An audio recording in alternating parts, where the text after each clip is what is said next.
And now, live from the Steele Twins recording studio in beautiful Traverse City, Michigan, and from Casa del Freytown in Taylor, Michigan, the Steele Twins Gaming presents the Outside Blitz. Here are your hosts, the fabulous Scotty Freytown and the Cannonball, Alex Steele. And welcome, ladies and gentlemen, to the Outside Blitz. I am your host, the fabulous one, Scotty Freytown, along with my co-host, the Cannonball, Alex Steele. Welcome to the show. Hey, Alex, we got some stuff going on around the league. The NFL free agency is still alive and well. We're going to be going over some of the leftover free agents today.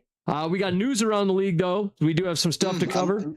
I love leftovers. Gimme. Yeah, leftovers. We got leftover free agents. We got guys that have surprisingly not been signed yet. Yeah, guys you never would have thought of seeing before. Yeah. You will be very surprised, guys, by some of the names that pop up when we start talking about them. You're going to be like, wait a minute, what team? Why isn't the team picked up this guy? So stay tuned for that. There's going to be players that we're going to end up talking about. We got some signings that took place over the course of the last week since we were last on. Boots not joining us today. We were hoping to get his playoff predictor. He gets a little caught up today, but then he'll be back. Hopefully by next week, we'll be discussing his playoff predictor. If not, we will get to that before the season begins. I promise you that. But today, we're going to be jumping into some news around the league, the leftover free agents. We got stuff going on. Let's talk about the big news from today, Alex, man. We got a defensive tackle signing, the highest paid defensive tackle in NFL history.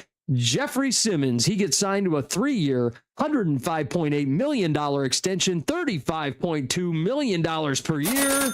Keep cashing them checks, Jeffrey Simmons. I like this signing a lot. He's one of the best in the league. Worth every penny. Am I right? Yeah, it makes total sense to me. I always keep saying you need all the help you can get. But I mean, let's just take a look at the dirt sheet here. Over the course, he's been a Tennessee lifer. Yep. Started in 2019. He was pick number 19 in the 2019 draft. He has recorded 376 tackles, 219 solos, and 157 assists, 42 and a half sacks. Yeah. So he's chasing Myles Garrett's number.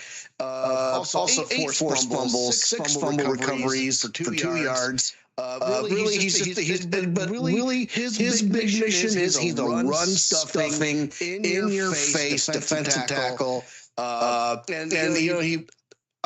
was going to mention the walking condominium with legs, Devondre Sweat, but didn't he get traded? Yeah, he got traded to the New York Jets. But listen, Jeffrey Simmons has been a nuisance in the South, in the AFC South for quite some time. He is one of those players that is a cornerstone defensive player. He's been a cornerstone defensive player for the Titans for a while. He's one of those guys that they wanted to lock up long term. They locked him up. I mean, if I was the Titans, I would have liked to lock him up maybe for another year or two on top of that 3 years that they gave him. But I mean, ultimately, this is one of those stalwarts, one of those guys you really want to get locked down and you really want to keep him in the building. You really want to fortify that defense. This was a smart move. I think this is 100% the correct move for the Titans to be making to make sure that their defense stays strong up front. He is a leader on that defense. He is one of the top dogs in the NFL. This was an excellent signing by them. They do the absolute right thing here. Speaking of leaders on the defensive side of the ball, let's talk about what the Saints did.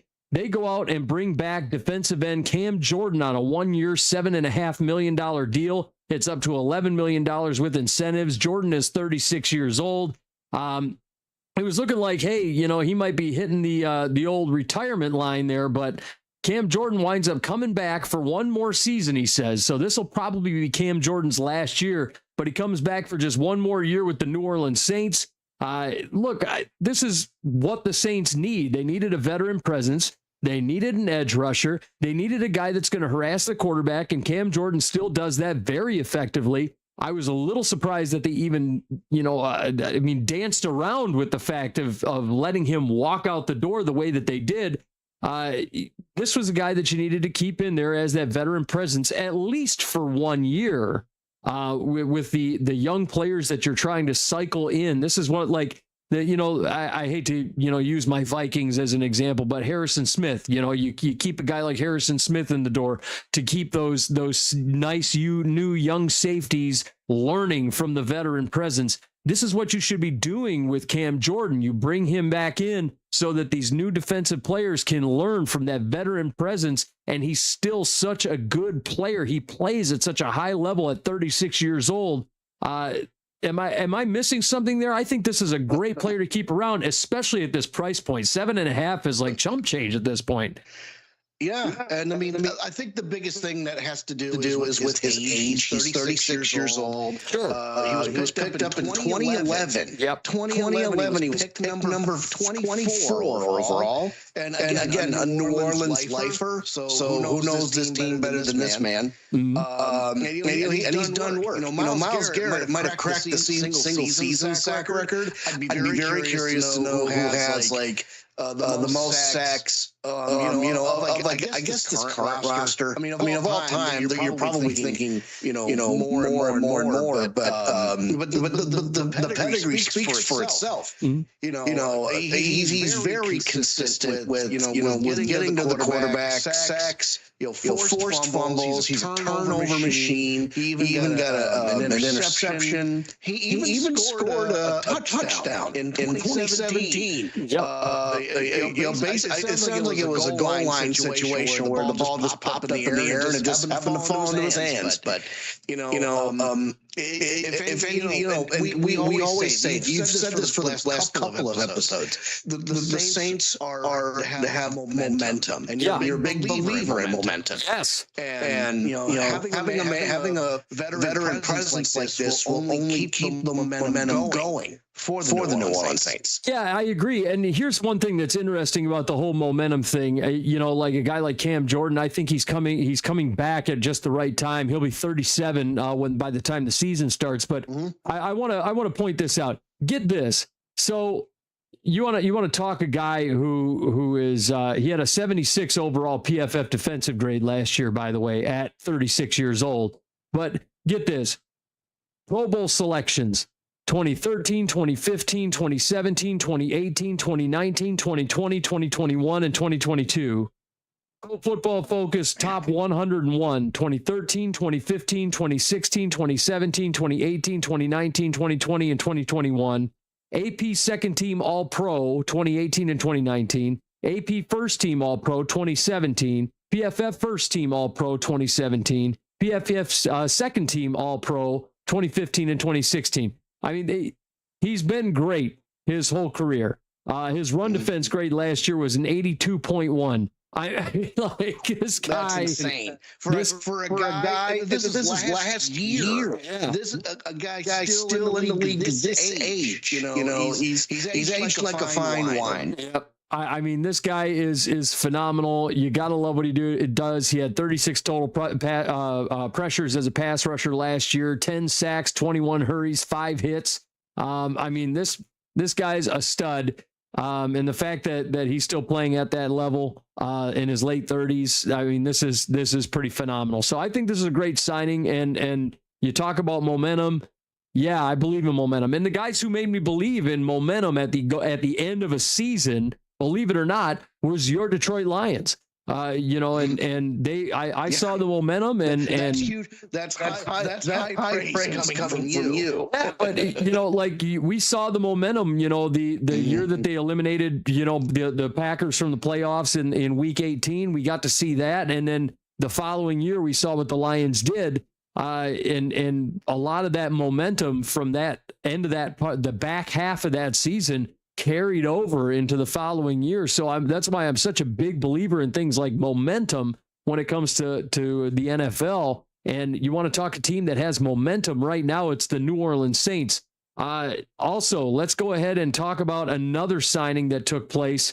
The New York Jets. They go out and sign offensive lineman Joe Tippmann to a 4-year, $66.4 million extension at $16.6 million per year. It's $34.9 million guaranteed. He's a 2023 second-round pick out of Wisconsin.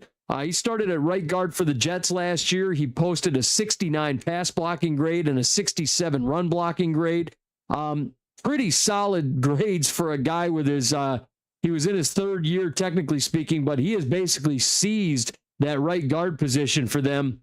And if there's anything that the Jets needed, it was offensive line for the longest time. And it seems finally like their offensive line is taking shape with Armand Membu and now Joe Tippmann. I mean, it seems like they finally have a nucleus as far as an offensive line for the New York Jets. It's crazy that we're actually talking about them having one of the better offensive lines right now in football. They're actually looking a lot more secure than they were in previous years. Am I wrong? Nope, you're not wrong at all. And I'm actually going to take a quick moment and pull up my playoff predictor from this when I predicted the AFC playoffs. I wasn't terribly kind to the Jets. Obviously, I had them going 3-14, 1-5 in the division. They still have some work to do. But I mean, I can see them getting 3 wins. Hell, I can see them getting 5 wins. Just because there's so much competition between the Bills and the Patriots, and really the Patriots are about to suffer from a Super Bowl hangover. At least that's what we think. Yeah, but. The Jets have an opportunity to do, as the kids say, the funniest thing ever. Yeah, and I believe that when it comes to the New York Jets right now, look, we weren't very kind to them, but we all seem to be on the same page when it comes to the Jets, that we believe that Aaron Glenn is going to wind up in a situation where he will be viewed in under the lens of being a bad coach this year, but the coach next year is going to inherit all of these stars that Aaron Glenn's administration wound up picking up in this most recent draft, because they got a ton of stars, whether it's D'Angelo Pons or whomever, Omar Cooper. I mean, they got a ton of studs in this draft. So there's going to be a lot of guys that this next head coach is going to wind up getting a hold of after Aaron Glenn. And we're going to be having a conversation about, oh, hey, a lot of these guys were Aaron Glenn guys. Let's not forget that, and we're going to have to give Aaron Glenn that credit when the time comes. So, while we're not being too kind to the Jets now, just fam. I'm just going to say it here. You heard it here first on the outside blitz. Yeah. So, you heard it here first. And now we've got, a great signing here as far as, an offensive lineman. So another offensive lineman getting signed, the Jags go out and sign a long snapper. This is an interesting one. They go out and sign a long snapper. Yeah, but Bill Belichick is still talking about it. Ross Matisik, he gets signed to a 2-year, $3.8 million deal. It's $1.9 million per year. It makes him the highest paid long snapper in the league. So the Jags go out and get their long snapper. I know a long snapper to a lot of folks doesn't matter too much, but when he becomes the highest paid long snapper in football, you kind of got to bring it up. So I think it's a good signing. Honestly, if the game's on the line and Cam Little is lining up for that field goal, to drain that 70-yarder, because we all know kickers are underappreciated, but they're still very, prevalent in fantasy football for sure, but they're prevalent in the league. But who snaps them the ball? That's right, the long snapper. So when you're getting a bag of that size for a position like this, you got to be doing something right, and you have to be bringing some sort of value to the team, and apparently that is quite a lot. Yeah, he's a very good long snapper, so they get him locked down. Also, the Cowboys, they got some stuff going on. They go out and sign wide receiver Denzel Mims, the former second-round pick from the New York Jets in 2020. They go out and sign him to a 1-year deal. So Denzel Mims, interesting thing for him. He's been around the league. He started out with the Jets, went to the Lions, went to the Steelers, went to the Jaguars. The Jags let him walk. He went to the UFL, did really well in the UFL for a hot minute for the last 2 seasons. Played in the UFL for 2026, and then he comes back to the league as a member of the Dallas Cowboys. Hey, welcome back, Denzel Mims. And he kind of, sometimes we see some of these guys, they go down to the UFL and they sort of hone their craft, and then they come up to the NFL. They come back to the NFL, and they look a lot better than they did before. And I'm hoping that's what we're going to see out of Denzel Mims, because there was a lot of promise for him when he was coming out of college back in 2020 when he was picked up by the Jets, and a lot of folks really thought he was going to be great. Big time vertical threat, big time speedster, and he just never panned out with whatever team he was with. And here we are. I will tell you this. The one word that I have for Denzel Mims is consistent. I'm on ESPN. I'm taking a look at his statistics. So he doesn't have any statistics posted past 2022, at least not on that website. And obviously he went to the UFL, so he kind of went AWOL for a while. In his first 3 years with the Jets, he averaged anywhere between 15.5 and 17 yards per catch. So he went 23 for 44 in 2020. He only had 8 catches in 21 and 11 catches in 22. But he was very proficient at getting and moving chains. 27 first downs all time. Which 27 first downs, big deal. Listen, when it's 3rd and 2 or 3rd and 5, and you need a dude to get across the line. I'm just saying, Amon-Ra St. Brown basically made a career out of it, not just in USC, but in Detroit. So hats off to him. I'm interested to see what he will do in Dallas. I'm sure that Dak Prescott will be a really good fit. If of course he can get him the ball. That's the question of the day. And the one thing that you mentioned, 15 to 17 yards per catch, that's something that is huge for him. He's always been a deep threat. That was the big thing, the vertical threat that is Denzel Mims. That's been his bread and butter throughout his entire career, and it seems like nobody's been able to unlock that. A la, say a Torrey Smith type of deal, right? But when is he getting in the Hall of Fame? Oh God, I don't think he'll ever, for his one great season, I don't think he'll ever get in the Hall of Fame. But I'm confusing Torrey Smith with Torrey Holt. I'm sorry. Yes. But nobody's been able to unlock that deep threat ability of Denzel Mims. So we're kind of waiting to see if there's a team out there that's going to be able to unlock that for him. Also, speaking of the Cowboys, they had to place somebody on IR this week. They placed offensive lineman Matt Hennessy on season-ending injured reserve after undergoing neck surgery. Matt Hennessy is a center for them. He's been around the league for a while. He was a 2016 draft pick out of Temple. He's been with the Atlanta Falcons for 4 years, and he was with the Niners for a couple of years. And then this year, he gets picked up by the Cowboys in free agency. So last year he played for the San Francisco 49ers. He had a 68.8 overall PFF grade in 25. He played 172 snaps. He wasn't bad in the short period of time that he played. But the Cowboys, they don't even get to see him this year. Basically, he was in the Pro Football Focus Top 101 back in 2021 when he played for the Atlanta Falcons. So he's a solid center. He's a solid center, and again, the Cowboys aren't even going to be able to see him take the field. It kind of stinks for them. This guy's a solid player. Little frustrating for the Cowboys, who have been trying for a hot minute to really revamp their offensive line, have they not? Yeah, they absolutely have. On top of trying to shore up that god-awful pass defense last year. Dak Prescott needs all the protection he can get. You and I know very well that Zach Martin was an all-pro guard.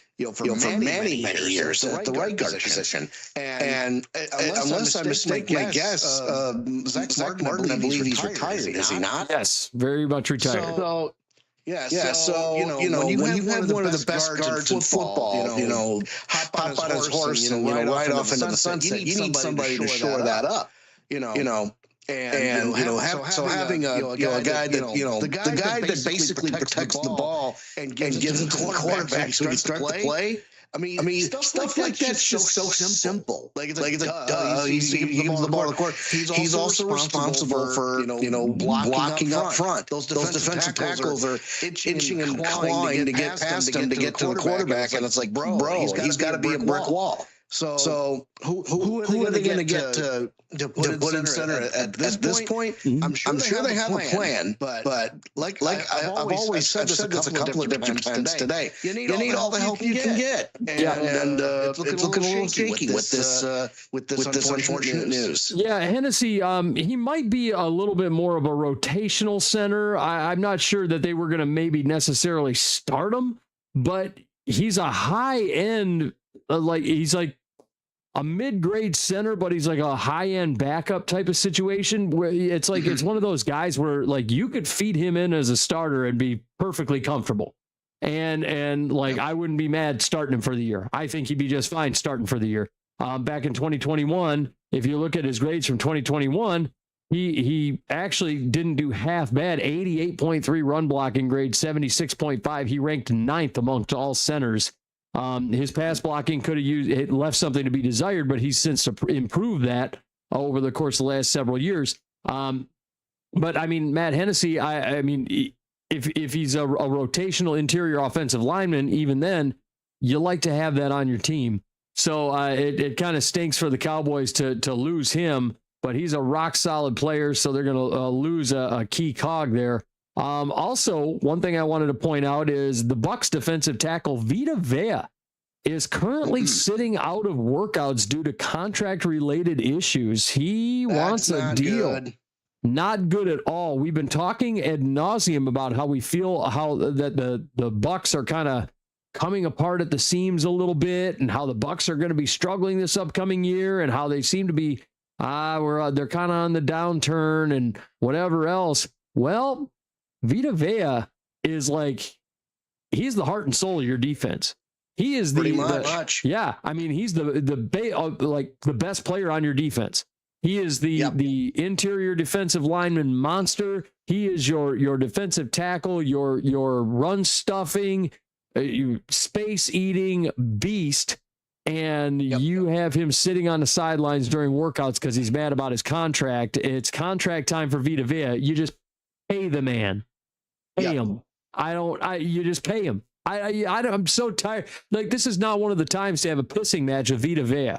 I don't understand the logic here. You pay the man. I mean, it's one thing if you're trying to pinch your pennies for a good cause, because you have to sign some of your big players. Baker Mayfield. I don't know how many years he's got left on his deal. He's in a contract year too. And they're having a pissing match with him too. Yeah, so if there was evidence needed to say that Tampa Bay is about to be on some hard times, this is it right here. And this is what you're losing here. You're losing a guy who averaged anywhere between 4 and 6.5 sacks. He got 7 sacks in 24. 35 throughout his entire career. Which I mean, going next to the Myles Garrett's and the Cam Jordans of the world, doesn't seem like much. But listen, you said it best. He's a space eater. He's a turnover machine. He's recovered 3 fumbles. Defended 9 passes that came his way. The man is just he's been consistent. Yeah, he's the key word here. He's 31 years old. He's in the final year of a 4-year deal where he made $71 million, and he should be paid much more. He's about to get paid $17 million this year. You should be offering him at least a 2 to 3 year extension. This should not be this difficult. And no. Looking at the I'm going to take a peek here at the Tampa Bay Buccaneers salary cap situation to see. I'll just take a moment to say, folks, it ain't rocket science. Right. I mean, it's looking at their salary cap situation for this year. So currently for this year, right now, they have $8 million in cap space, and then that's per over the cap. And then moving into next year, They've got $39 million in cap. So, and they've got to sign Baker Mayfield moving into next year. He wants a new deal. And he's set to make $30 million next year. And he wants a new contract. So moving into 2027, you got Mayfield on 30 and moving it in. This should be easy. This should be a no-brainer.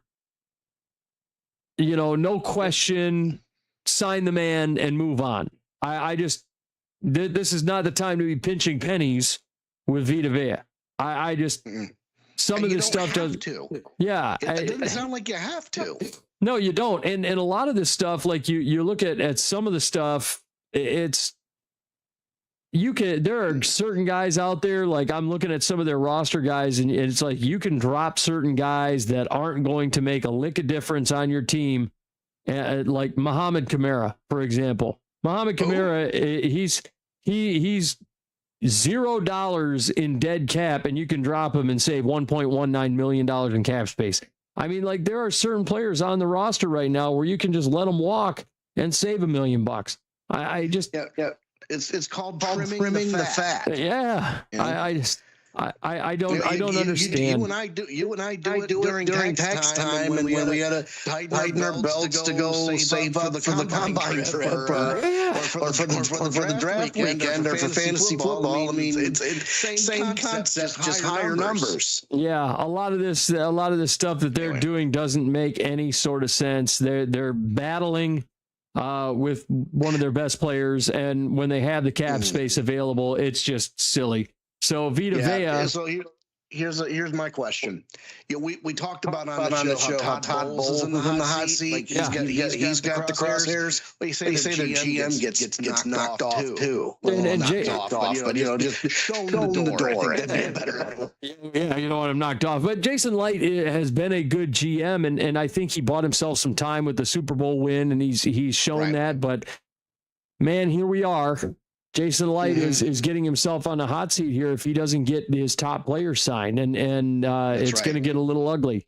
It's going to get a little ugly. They missed the playoffs for the first time in a minute here this past season. Yep. So in lieu of if the bottom falls out this year, like if they're dead last in the division, which the NFC South is not exactly hugely competitive. No. I think in their defense, all the other divisions in the NFC are incredibly competitive. They just got the short end of the stick. Well, let's be fair. I mean, it's not like the Tampa Bay Buccaneers, ever since that Super Bowl win, it's not like they've been good. I have never thought much of Todd Bowles as a head coach. I haven't. I don't think Todd Bowles is a good head coach. I've never thought he was that good. In my opinion, I always thought Todd Bowles was just meh.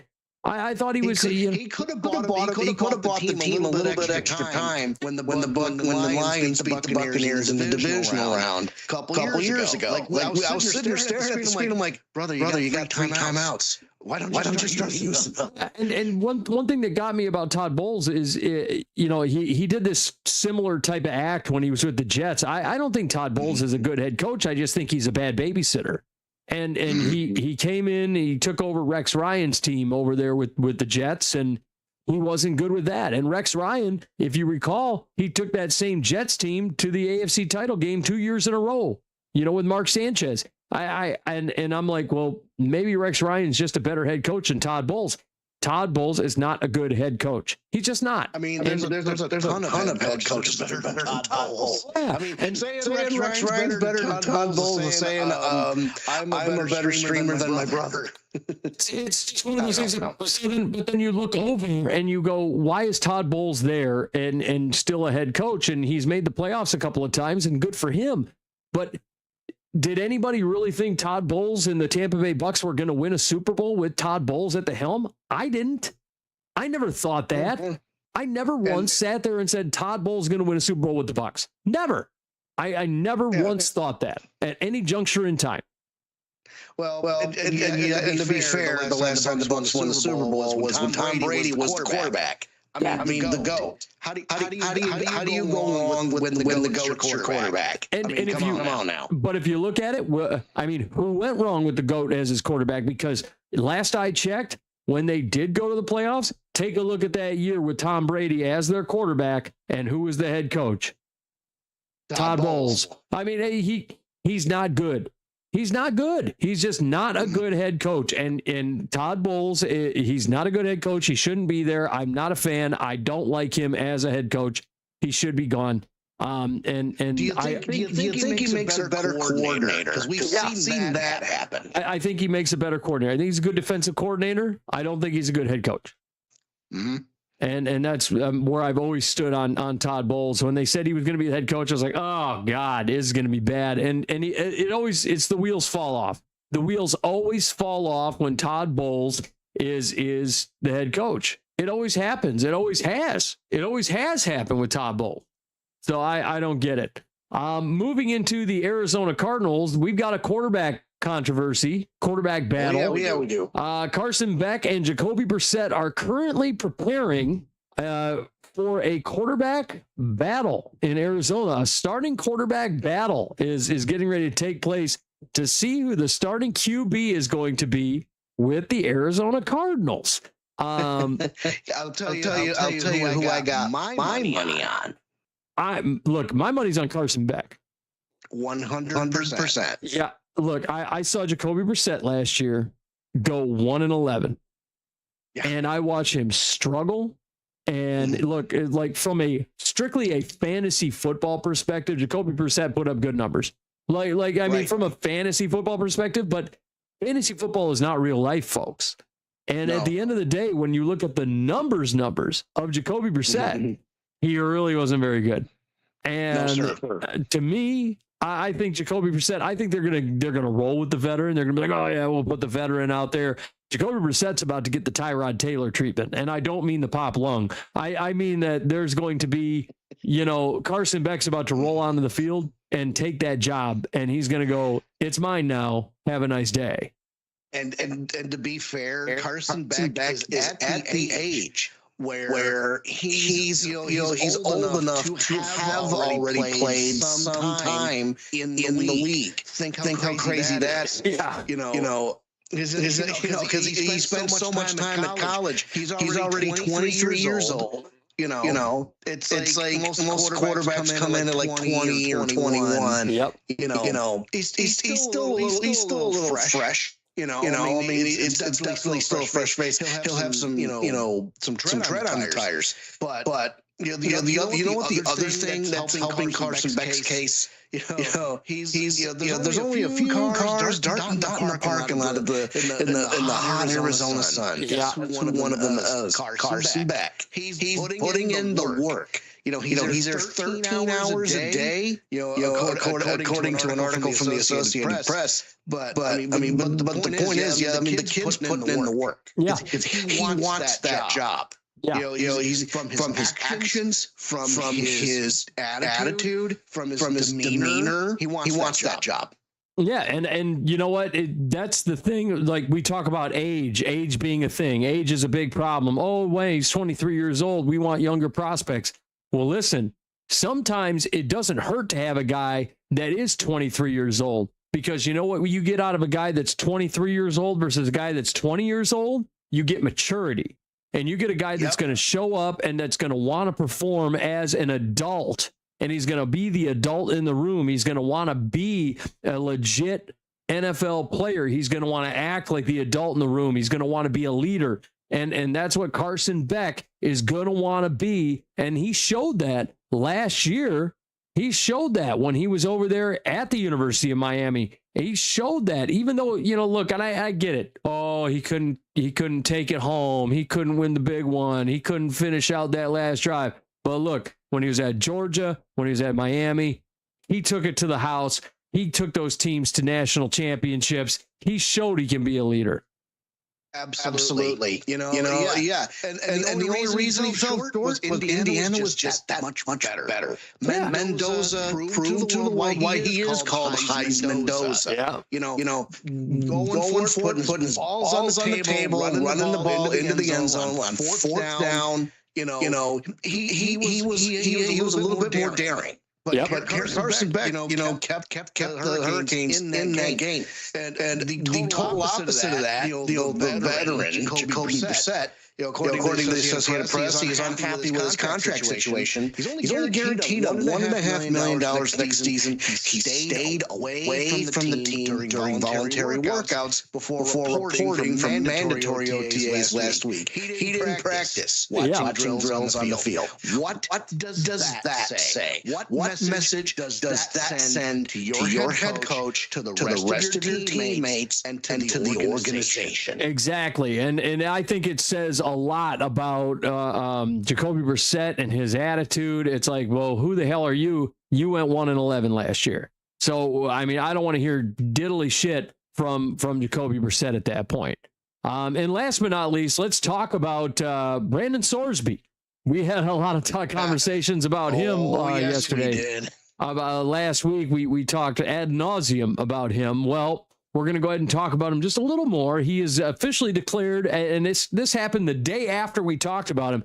He declared for the NFL supplemental draft. So the NFL supplemental draft, there have been stars that have come out of the NFL supplemental draft, including but not limited to my favorite player of all time, the great Chris Carter, the NFL Hall of Famer, right? We got to see supplemental draft. Yes, sir. Supplemental draft guy. Huh. Also, we got to see guys like Bernie Kosar, for example, supplemental draft guy. You know, there are certain guys that have come out of the supplemental draft. But Sorsby has officially declared for the supplemental draft. We haven't seen officially declared for it. Yeah, so we haven't seen. We haven't seen any major stars come out of the supplemental draft for quite some time. It's not often that the supplemental draft makes a big splash. Usually this is reserved for players whose eligibility for college has changed in some sort of way since the NFL draft. In the case of Sorsby, his eligibility changed, and then it changed again, and it changed again, and then it might change again. So, like, they got rid of him, and then the court brought him back, but now that the college football is appealing it, they might get rid of him again. So he's just saying, to hell with it. I might as well just go to the supplemental draft and see if I can get picked up. So we're going to see how that goes. Save everybody a lot of headache in the process. I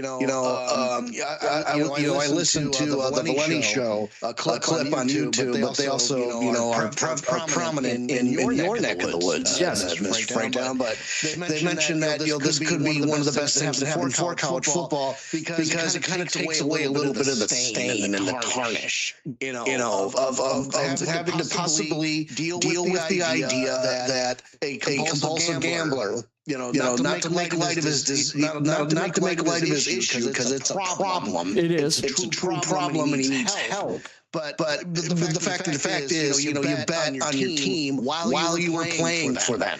They don't put up with that stuff in the pros. I mean, Pete Rose, stayed out of the MLB Hall of Fame until way after he died because of that. Yes, he did. And the NFL is probably one of the strictest organizations on the face of the planet when it comes to gambling, because of all of their partnerships and sponsorships with DraftKings, FanDuel, you name it. It is a new world. That's true. But so college football is starting to look like a clown car until Brendan Sorsby took the left turn here. And kids, you guys out there may not have even heard of the supplemental draft. So I popped it up on Wikipedia here, and I'm going to do a quick, as quick as I can, synopsis of it. Since 1977, the NFL has also held the supplemental draft to accommodate players who did not enter the regular draft. They missed the filing deadline for the draft, or because issues developed which affected their eligibility. We've talked about this in a minute. And it's they also held players in 1984. The NFL supplemental draft for players who were under contract with the USFL and CFL teams. So I didn't know the USFL had been on for that long. Yes, it was. Yeah. So then Bernie Kosar from the University of Miami. That's a blast from the past. Yeah. Led the University of Miami to its first national championship in '83. He was earning his academic degree as a junior. And he wanted to turn pro rather than finish out his year. And then the rest is history, as they say. So what happens during the supplemental draft? Like, as far as I understand it, when we were talking about it offline, a player will get drafted by a team that's looking for a player, and they'll give up draft capital to perform that transaction. Do I have that right? Yeah, that is correct. So basically how it works, it's like an auction bid. So for college players who missed the standard spring draft, so teams bid future draft picks on the player. So the highest bidder wins the prospect and forfeits that corresponding draft pick in the next year's regular draft.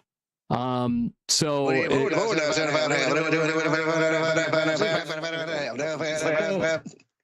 what it turns into is, let's say Brendan Sorsby, let's say I go in and I say, well, I'll give up a 5th round pick for Sorsby.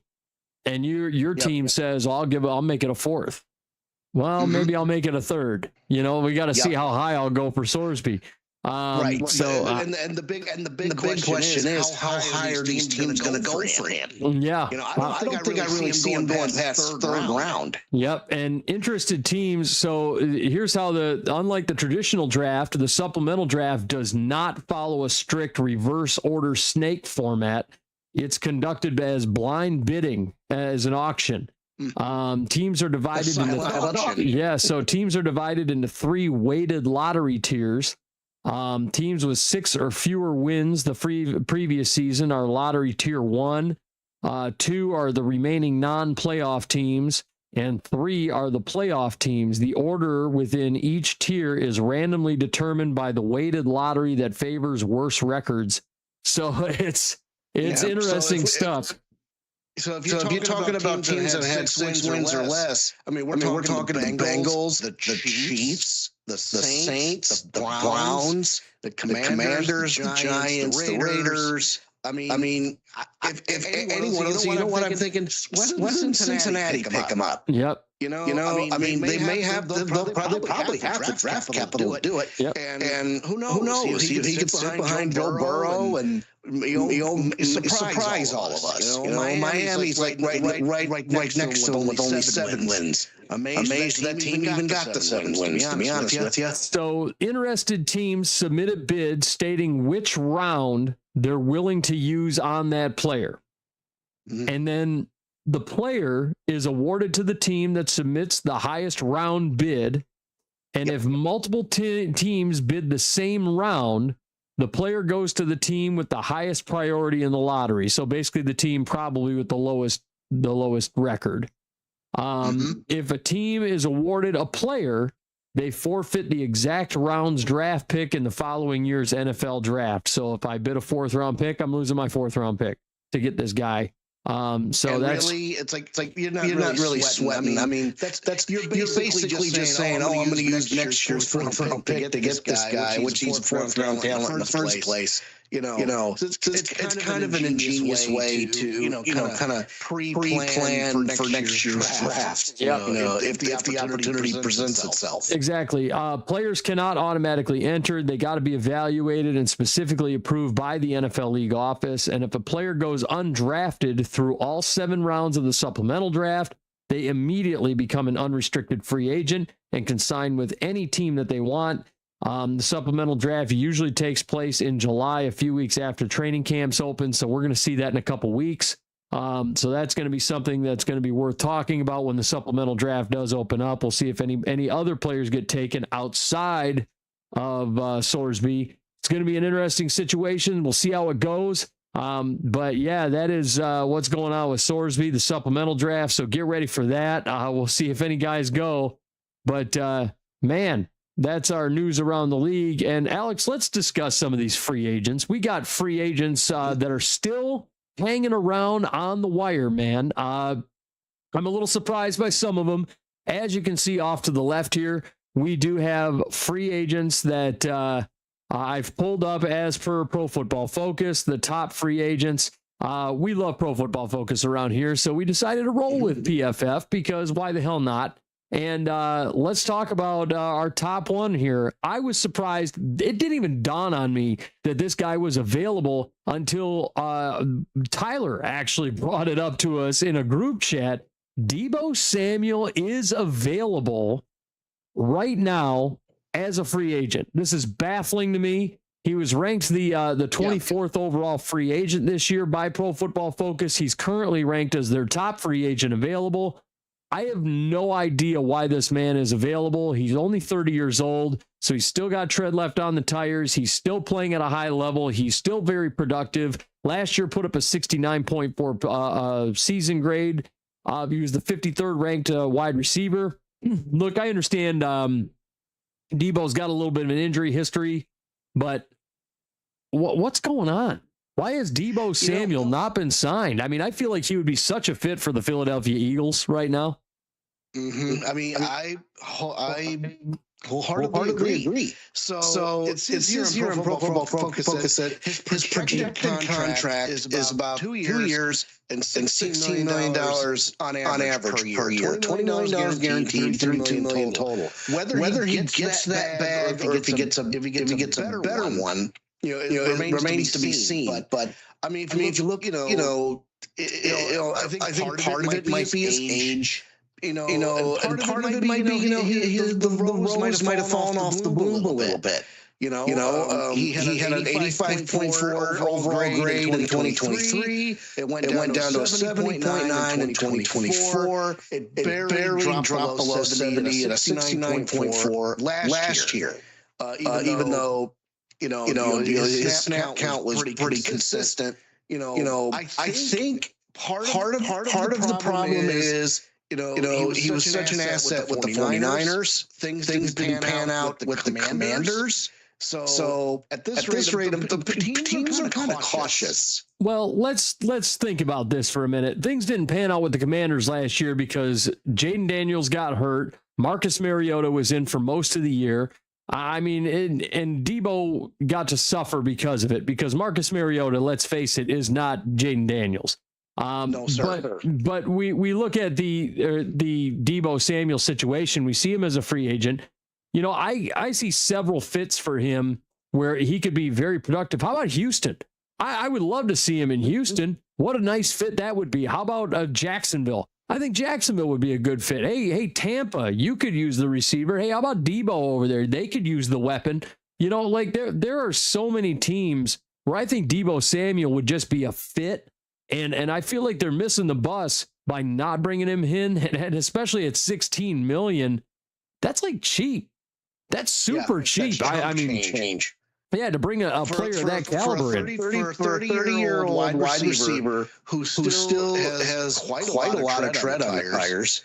He's only 30. I mean, people say that once you get to a certain age, you start to dip a little bit, and I get that. But at the same time, this is a guy out of LSU. This is a guy that. He's on the street. I was trying to look up his statistics, but I'll tell you, it's very surprising to see him top this list. Given his statistics. I mean, there's a ton of guys on here that I'm looking at them. I'm scratching my head. Yeah. Oh, yeah. I mean, right now, we look at the next one on the list, Joey Bosa, and the next two, really, we kind of have answers for both. First of all, Joey Bosa, obviously, for the first time in a long time, he was not injured. And the injuries still are like the big question about Joey Bosa because he's always hurt. A lot of the story about him is, he's liking being at home right now, and according to his brother, and maybe he's just not wanting to play right now. So we're going to see what happens with Joey Bosa. Obviously coming off of a great year last year, 74.6 grade, 29th overall edge rusher. I like Joey Bosa a lot, if he can stay healthy. So, he was the 18th overall in PFF WAR grade. Next up, Najee Harris. Najee, another guy where it's like, coming off the injury. He's less than 30 years old. He's 28. Yep. Came off the injury. He got hurt last year, right? I mean, he had the torn Achilles, and that's why nobody's touching him. But at 28 years old, and the projected contract is 1 year, 1.3. I mean, are you not going to sign Najee Harris for just $1.3 million? I mean, like that's cheap, and that's for a guy that can play, and he can play, and he's played at a high level for several years. He did it well with the Steelers. He got hurt. Injuries happen. I understand an Achilles is one of those things where it's like a tough thing to come back from. Yes, he only played 43 snaps last year. He's almost a year. He's going to, by the time the season starts, he'll almost be a full year removed from the Achilles. It happened very early in the season. I think teams should take a shot at Najee Harris, especially at that price point. 1.3 million is like nothing. That's for a player with those statistics, an 86 rushing grade and the fourth most yards after contact in the NFL. Yeah. What do we keep talking about? Yards after catch, yards after contact. The guy was a beast in Pittsburgh. So go for it. What do you have to lose? And then, also, here's another guy, Jadeveon Clowney.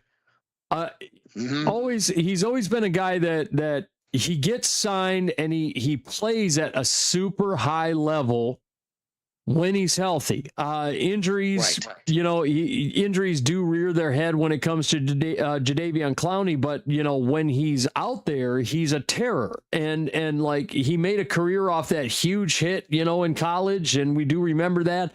But he always goes down as one of those guys that they always talk about during some of these games. I mean, only Micah, listen to this from Pro Football Focus. It says right here, only Micah Parsons and Will Anderson Jr. topped his 19.1% pressure rate in 2025 with the Cowboys.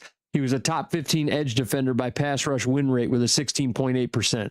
I mean, that's all I need to hear. And you can get him for the projected number on him is 1 year, 10 million. And you can get a guy like Jadeveon Clowney on your team? Hello.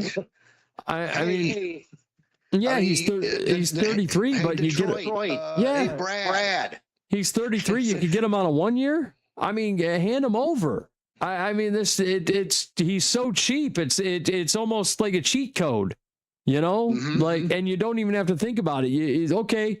You got him on a 1 year, and now you can go find an edge rusher in the draft afterwards. But it's like, here you go. Make it make sense. Another guy, here's one that it's kind of an interesting one. Taylor Decker, he retired. Sort of. The Lions he wanted to be let go from Detroit, and Detroit let him go. And then it was just a big wacky thing. He only allowed 2 sacks, 3 hits, 28 hurries off 551 pass blocking snaps. He had his lowest grades in 3 years last year, but still really good grades. He's 32 years old.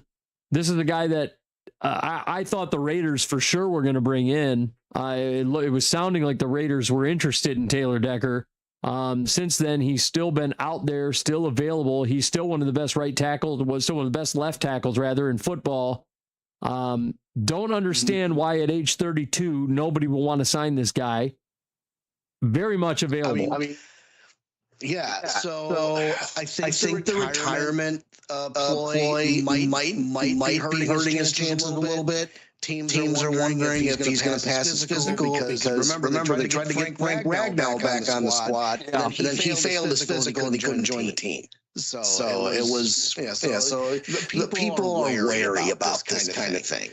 Given those facts, though, I mean, if you're an offensive line and you need some beef. I mean, hello, it's on clearance, but it's still good. Yeah. Here's another interesting one. Stephon Diggs still out there after a 1,000-yard season last year. I mean, 11th best receiver in football last year. Yep, and an AFC title appearance. And a Super Bowl appearance. appearance, 82.6 PFF receiving grade, ranked 10th amongst all wide receivers. He was 32 years old. He has never produced a receiving grade below a 77.5 in a full season during his career. Like people were worried about the age. He's almost 33. Some people worried about the looming suspension situation, which really isn't even a suspension situation anymore. The league has already said that they're not going to suspend Stephon Diggs. They're not going to discipline Stephon Diggs because he was absolved and been cleared not guilty on his battery charges. Yep. So what are we doing here? I mean, Stephon Diggs still being out there, understanding, he does have a bit of an injury history, understanding he does have some off the field bullshit, but hey, still a good player. I mean, very good player. Well, I'll tell you somebody that might be making a move on him are the Washington Commanders. He's not, Stephon Diggs is, and I quote, not ruling it out. Washington certainly has a need a receiver alongside Scary Terry McLaurin. In a recent interview, he says, I never realized how many fans there was back home until I was a free agent, and people were like, you going to come back home? Especially when they see me back. I've been living here my whole life. I've been living here for 10 years. It was like, oh, we never see you. So, on the one hand, it's like, does he go home? Does he go home to Washington and like kind of turn it all around? And like, I don't see the Commanders getting anywhere near the top of the division, let alone a Super Bowl. But do you do it for the feels at least? Yeah, I mean, look, I don't see the Commanders getting near a Super Bowl, but I think he would be a really good compliment to Terry McLaurin. Diggs is a veteran presence, and he's a very wily receiver. He knows how to get open, and I think that would be an excellent target for Jaden Daniels in this whole situation. Speaking of the command... Oh, go ahead. Yeah, cut scene, Minneapolis Miracle. You want to talk about him getting open? Yeah, who you telling? Speaking of the Commanders, though, let's talk a guy that has been still doing it at damn near 36 years old, Bobby Wagner. He played for the Commanders last year. This dude, let me tell you something. This dude is just a tackling machine. That's what he is. Sir. He is a tackling machine. And last 3 years, tackling fuel. Dude, last 3 years, 7th, 3rd, and 10th at the linebacker position. This guy is still one of the best linebackers in football. I do not understand how nobody has said, hey, Bobby Wagner, come anchor my defense. I don't get it. He is still playing, and like, I don't understand how people out there in the world are even coming close to saying that this man is losing a step at all, because I've heard that nonsense, and it is nonsense. Elite production, elite, 90 plus PFF grades in run defense, pass rushing, and tackling this last year, extending a run of 4 straight years with 90 plus run defense grades. Since entering the league in 2012, this is per Pro Football Focus, Wagner has posted an 80 plus PFF grade in 8 of 14 seasons. In 2025, he totaled 52 defensive stops while missing just 8 tackles on 158 attempts. This guy is a machine. He shuts shit down. I don't understand how teams just balk on a player of this caliber and said, don't just say, like, especially if you're a Super Bowl team. If you're a team that's like, hey, we're kind of looking toward the Super Bowl, but hey, we need a linebacker. I don't understand how Bobby Wagner, like, isn't a guy that's in your, like, I don't know how you're not looking at him. The Rams would be a perfect fit for him because they don't have Aaron Donald anymore. And they Aaron Donald, excuse me. And yes, they got Myles Garrett at defensive tackle, but this guy would be a shoe-in. Sure. If the Rams pick this man up for cheap, the projected contract is $8.5 million. Yeah. $8 million guaranteed. If I'm the Los Angeles Rams and I need a clincher, why aren't you calling this guy? He has 2,000 total tackles in his career. 1,150 of them were solo.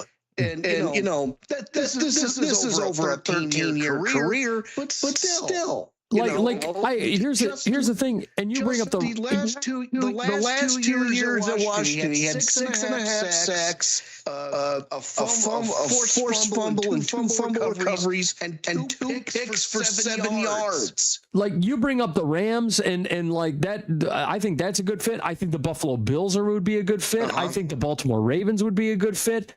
The Rams are a good fit, but they have Nate Landman over there who's been phenomenal. But I could only imagine what a guy like Bobby Wagner could do next to Nate Landman. I mean, like, it's insane. And like, I'm over here looking at this guy. I'm like, somebody could sign this dude for cheap and he would just do work for a whole year. And then you wouldn't have to, like, if he retires, he retires, and it's cheap. And you just go, okay, thanks, Bobby. It's been fun. I mean, like, it's just, that's that, veteran presence. Hey, Tampa, you just lost, your one of your top linebackers. Why don't you just go ahead and pick this dude up? It doesn't make sense to me that Bobby Wagner is still hanging out there. We already talked about Cam Jordan, who has been signed since, but Daquan Jones is another one. I make it make sense. 72 PFF pass rush grade alongside a 9.3 pass rush win rate. I mean, like, he's 34 years old. I understand the age is a thing, but you can get Daquan Jones for $4.5 million. That's dirt cheap. Yeah. Joel Bitonio has since retired, but Kevin Zeitler's still out there, and you could have him for relatively cheap, nice interior offensive lineman. And Alex, you know all about this guy. Zeitler's been in the league for a while, and I get it, older guy, but he's still playing at a high level. 74.5 PFF grade last year. He played 909 snaps last year for Tennessee.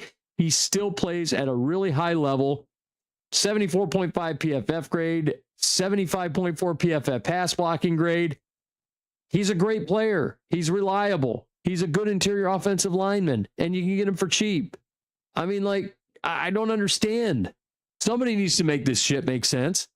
How is this guy just sitting there? Especially for teams that need offensive line, that are like begging for offensive line. Hey, New York Jets.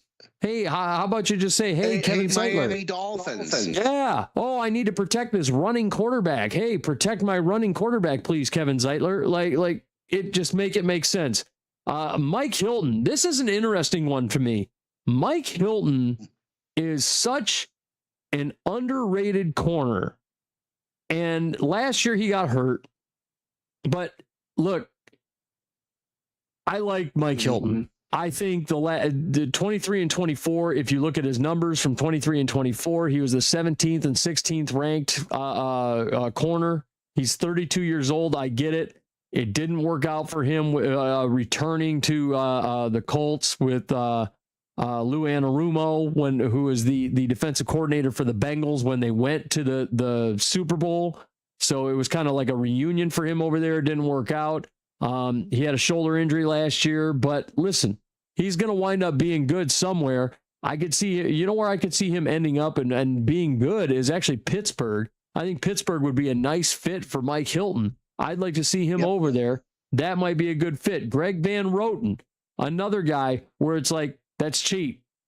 And look, he didn't work out very well with the Giants last year, but you can get him for cheap, and he might wind up being good elsewhere. Teams need to take a shot on him if they need a center.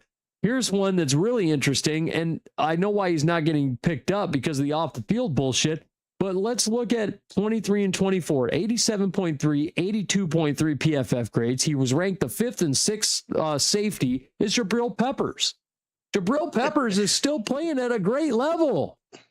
Why is sausage and peppers? Yeah, why is he still sitting out there? I just make it make sense.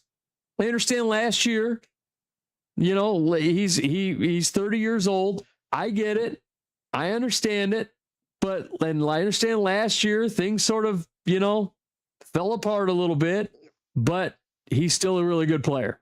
So I think Jabril Peppers should be viewed as a guy to go after in free agency. Tyreek Hill is not going anywhere. I'm going to tell you that right now. Tyreek Hill, in my opinion, for this year anyway, is cooked. I don't think anybody should be looking at him. I don't think anybody should be staring at him.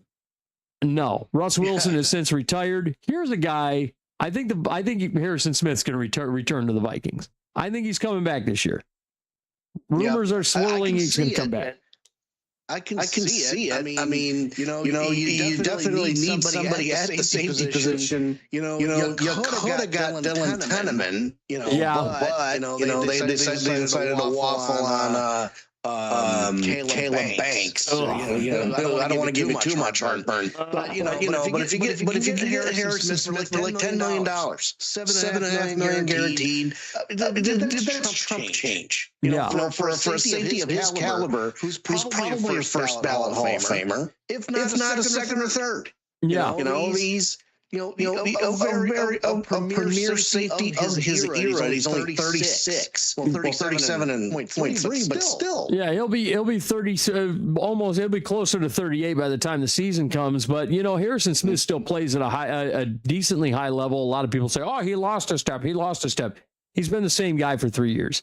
I mean, you expect him to play the same way that he did it when he was 27 years old. You're sadly mistaken, but he's still one of the better safeties in football. He's still a good safety. He still plays well. He's very middle of the road right now at 38 years old. I'm not mad at you for being a middle of the road safety at 38 years old. Like, I'm sorry. That's if you're playing in the National Football League as a middle of the road safety, and I say middle of the road at 38 years old, you're doing something right. Not bad. Yeah, that's not a bad thing.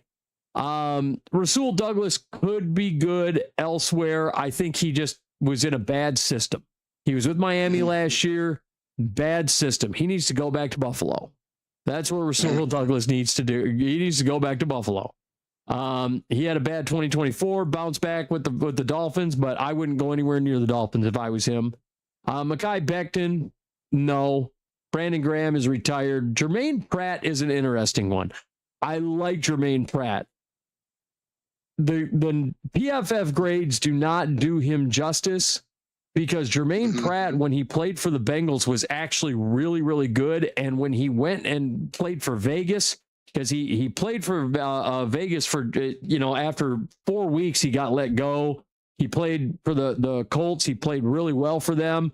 But look, the grades don't do him justice because Jermaine Pratt is actually a really good linebacker. I like Pratt a lot. He's 30 years old. This is a guy that a team is going to have to pick him up, get him in training camp, and let him just do him.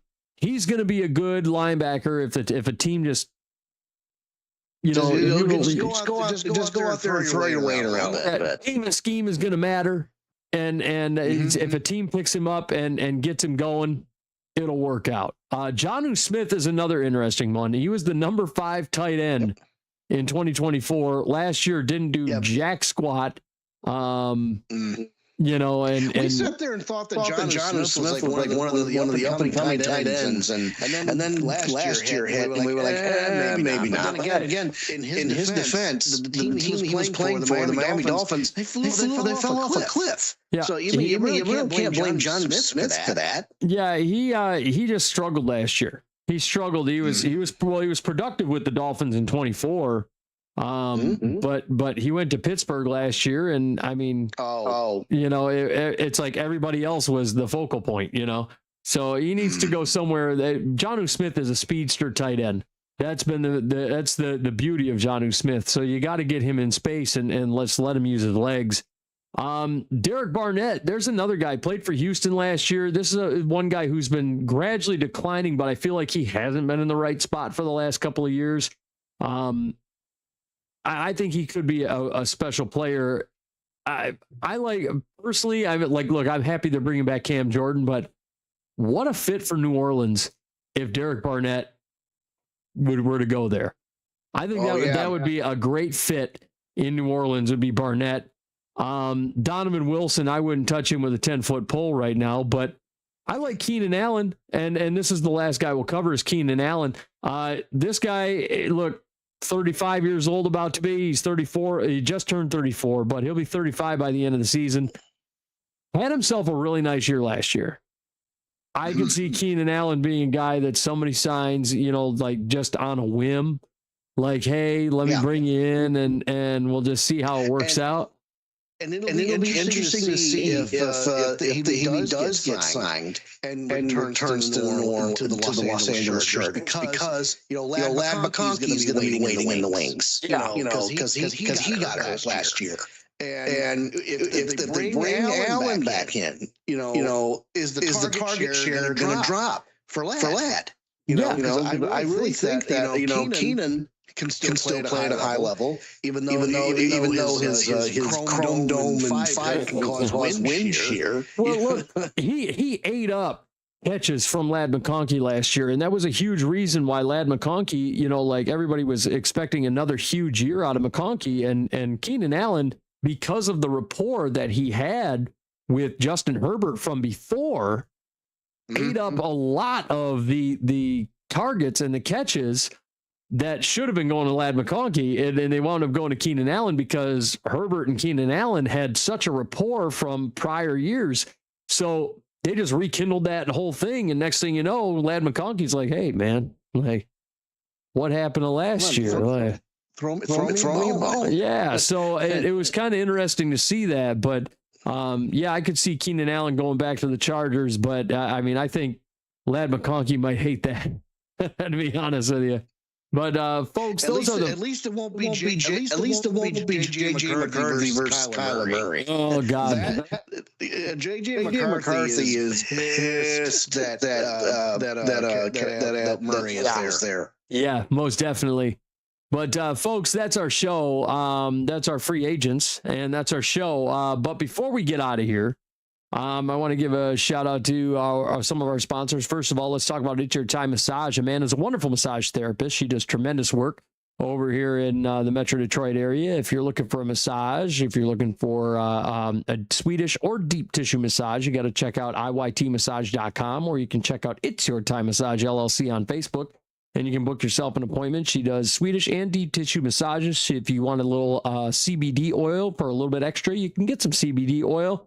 You can also get red light therapy. You can get foot sugar scrubs. You can get all that good stuff. You got to check it out, iytmassage.com, or you can book your appointment at It's Your Time Massage LLC on Facebook. And folks, check it out. Book yourself an appointment. And remember, it's your time. Also, let's go ahead and talk about Steele Twins Gaming. Alex, what do you got going on over there?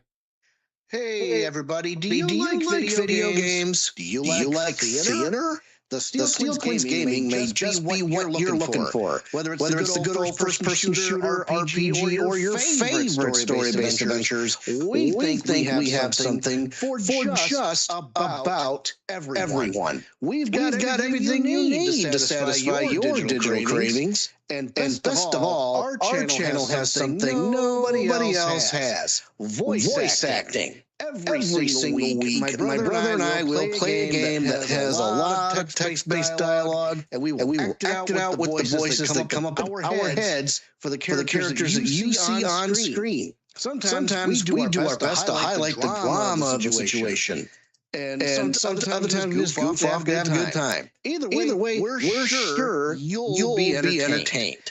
We are on every Saturday afternoon at about 2:30 p.m. But follow us on Twitter at Steele Twins Alex to keep up to date on our shenanigans. And don't forget the brother channel, Steele Twins Andy. It is there. You'll get your full fix of Nostalgic Mondays, Nintendo Tuesdays, FPS Wednesdays, Borderlands 2 with yours truly, Indie Thursdays with Escape from Ever After, and Open World Fridays. I promise that one of these days we are going to get bad dudes on here. Gotta get bad dudes. Boots is going to give you a hard time until you get bad dudes on this show. He's gonna sit there and go, I had to pay $50 to get the Uber to go over to this, and you want me to pay for your stadium.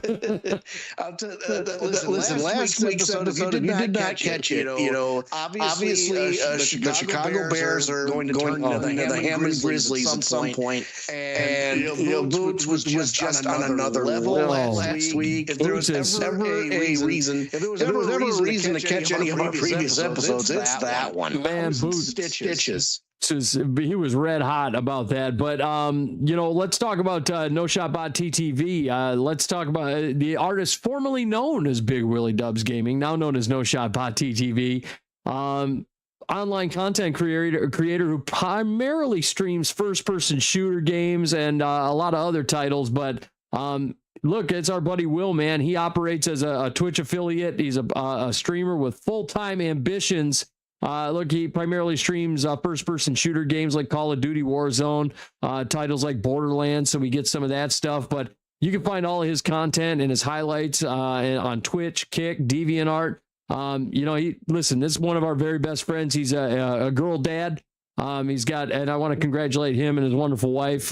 They have a wonderful baby boy on the way. So congratulations to our buddy Will over there at No Shot Bot TTV. Yep. But Player 4 has entered the chat. And folks, he also has an online store. He's on YouTube. He's part of a streaming team called NVS. Yep. So you get it? NVS.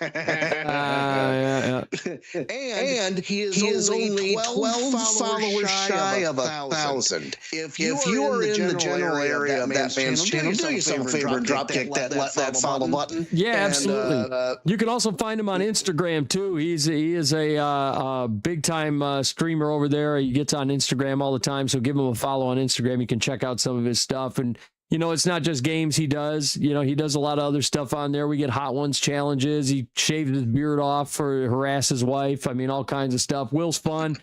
Check him out. No Shot Bot TTV. I think he's also on one other platform, isn't it? He's on the TikTok. The TikTok, yeah. There's our old man no moment for the day. We got our old man moment for the day. We're getting old, but here I've been here forever. Yeah, where am I? But the folks, you got to check it out. No Shot Bot TTV, and also let's go ahead and talk about books. Well, I got to talk about books. We got to. Those things that we don't read.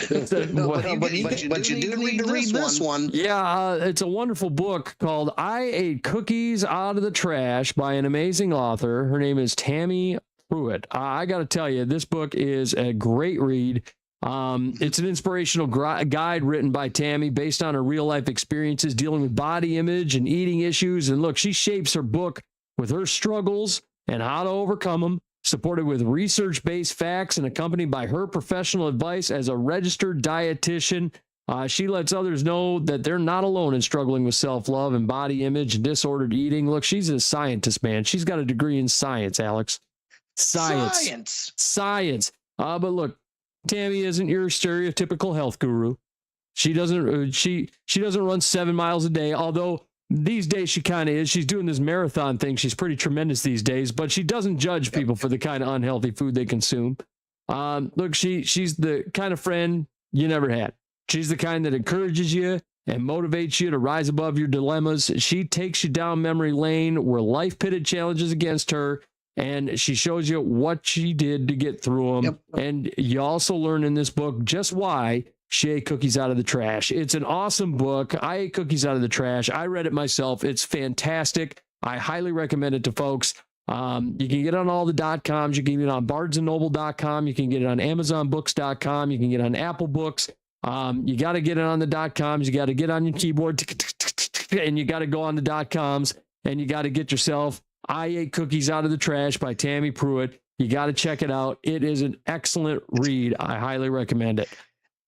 Yep, you can get it on Kindle for $14.99, regularly priced $15.99. Hey, dollars a dollar in this economy. But you also get paperback and hardcover. And then after you get done reading it, just put it on the shelf and let it collect dust with all the others. Yeah, exactly. But folks, or you can reread it. It's rereadable. I'll tell you that much. It's definitely got rereadability. But folks, with that is our show. Man, it's been a fun off season so far. Hopefully next episode we'll be able to get Boots on here. If not, we're gonna be talking a little bit about. I think we're gonna be jumping into some bold predictions. Where I think we're gonna be headed.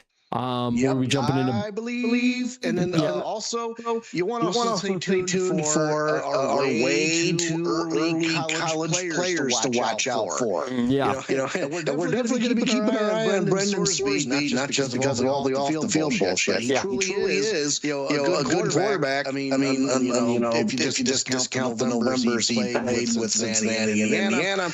I digress. But we got a whole lot of stuff coming up, and we still have 7 whole weeks until the Hall of Fame game on August 6th, when the Carolina Panthers and the Arizona Cardinals duke it out in Canton, Ohio. Yep. So 7 weeks. So better we'll have some content for you in the interim. We will continue to bring football content. We've got, I believe, coming up, we're going to be talking about, and like you said, our 2027, way too early, 2027 NFL draft prospects. That's going to be a fun one. We're going to be talking about guys that we think are going to be popping off the page when we get into the 2027 NFL draft. And it's crazy to think that we're going to be talking about that after what happened this year with the way that the quarterback field sort of shifted the way it did. I mean, we were talking about early on, we were talking about Nussmeier and Klubnik and Arch Manning and all these guys.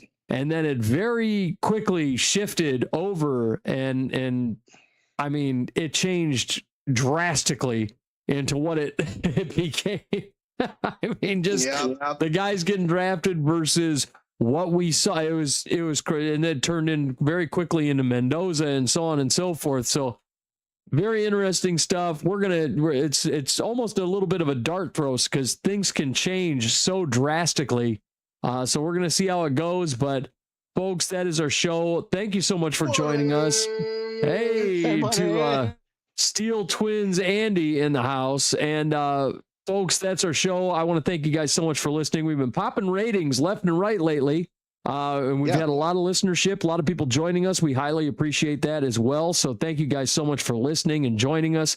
And we will see you next time right here on the Outside Blitz. I bet you watch us again. And with that, ow, we're gone.